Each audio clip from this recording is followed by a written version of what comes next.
મુખ્યમંત્રીએ રાજ્ય સરકારના વિવિધ કાર્યક્રમો સાદગીપૂર્વક આયોજન સાથે વર્ચ્યુઅલ પદ્ધતિથી રાખવા કરી તાકીદ. આગામી 6 મહિના દરમિયાન તમામ સરકારી કેન્ટીનમાં પીએનજી ફરજિયાત. વિકાસ અને રોજિંદા કામોને અસર ન થાય તે મુજબ વર્ક ફ્રોમ હોમની સમીક્ષા કરવા અપાઈ સૂચના. કેબિનેટ બેઠકમાં મુખ્યમંત્રીએ રાજ્યમાં ડીઝલ અને પેટ્રોલના જથ્થાનું દૈનિક મોનિટરિંગ કરવા મુખ્ય સચિવને આપી સૂચના. નાગરિકોને બિનજરૂરી સંગ્રહખોરી ન કરવા અનુરોધ. મેટ્રો ટ્રેનનો સમય રાત્રે 11 વાગ્યા સુધી લંબાવાયો, તો આવતીકાલથી વધુ 300 બસ જનતાની સેવામાં કરાશે કાર્યરત. ગૃહમંત્રી અમિત શાહ આજથી ગુજરાતના પ્રવાસે. આવતીકાલે ગાંધીનગર લોકસભા વિસ્તારમાં વિવિધ વિકાસ કાર્યોની કરશે સમીક્ષા.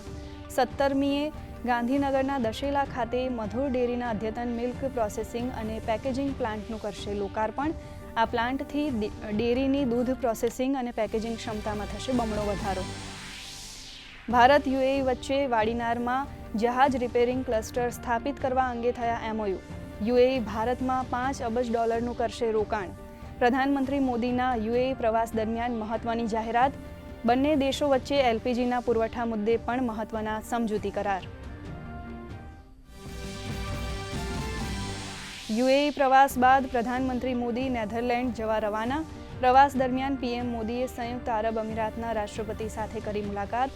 કહ્યું, હોર્મુઝ જળમાર્ગને મુક્ત, સ્વતંત્ર અને સલામત રાખવું જરૂરી.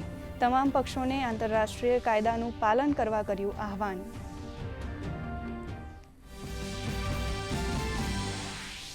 ભોજશાળા મામલે ઇન્દોર હાઈકોર્ટનો મહત્વનો ચુકાદો. ધાર ભોજશાળાને ગણાવ્યું મંદિર. એએસઆઈના સર્વેને ધ્યાનમાં રાખી હિન્દુ પક્ષની રજૂઆત પર લગાવી મહોર. મસ્જિદ પક્ષને મળશે અલગ જગ્યા. શાંતિ સુરક્ષા માટે ચાંપતો બંદોબસ્ત.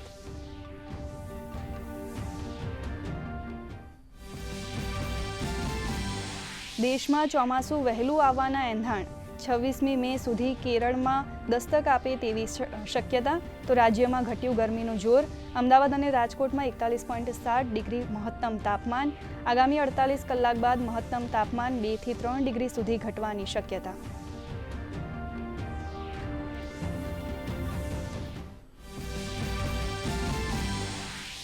અમદાવાદ અને ગાંધીનગરના કેરી રસિકો માટે આનંદના સમાચાર. અમદાવાદના વસ્ત્રાપુર હાટ ખાતે આવતીકાલથી કેસર કેરી મહોત્સવનો શુભારંભ. કચ્છ અને વલસાડની કાર્બાઇડ મુક્ત કેરી ઉપરાંત જીઆઈ ટેગ ખારેકનું થશે વેચાણ. કૃષિ મંત્રી વર્ચ્યુઅલ માધ્યમથી કરાવશે શરૂઆત.